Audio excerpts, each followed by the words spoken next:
All right, hello everybody, back by popular demand. I have been working on a manuscript for the last 3 years, and I realized that this would be a good opportunity to discuss how R can sometimes be has its shortcomings.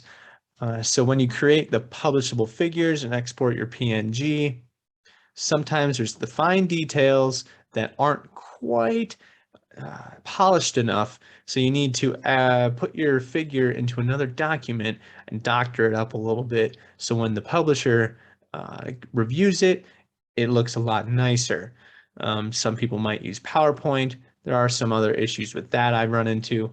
I use Inkscape, which is what you're looking at right now. Inkscape is free to download, and it's kind of like Adobe Editor or Photoshop, etc. Not exactly a Photoshop, more of an Adobe Premiere editor for your images. Anyways, the figure that we're looking at here looks at log scale changes of abundances of 16S bacterial data. And what my co-authors stated here is that these are the phyla. However, they look all a bit too gray and where we need it to be black. So yes, it's going to be a pain, but that's also why I showed you this. Sometimes it just is not a pretty process. I'm going to be going through and changing all of these little phyla names into a more crisp, polished look. So you might find yourself in a similar situation. But here's the key part and key takeaway. R does a lot for you.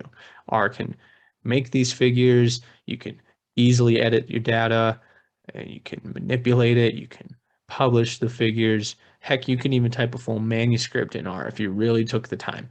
But I'm not that savvy. A lot of people just aren't. I didn't go to school for computer science, and my main takeaway here is don't reinvent the wheel. If you know how to edit something in a different platform, don't spend all your time trying to figure out how to do it in R. You tend to go down a rabbit hole, and that takes up a lot more time when you could have just hammered this out. It sucks, but just get through it. And this is what we're up to this evening. So I figured it would be a good thing to share because yes, I primarily will show you R tutorials, but I want to stress the importance of not reinventing the wheel. So, all right. If you have any questions about Inkscape or exporting things from R, I might do a video later of the 5 things I wish I knew when I started learning R. So, yeah, I'm going to keep at this. It sucks, like I said, but hey, we're here, we're moving forward, and we're going to get published eventually here. So, keep at it, folks.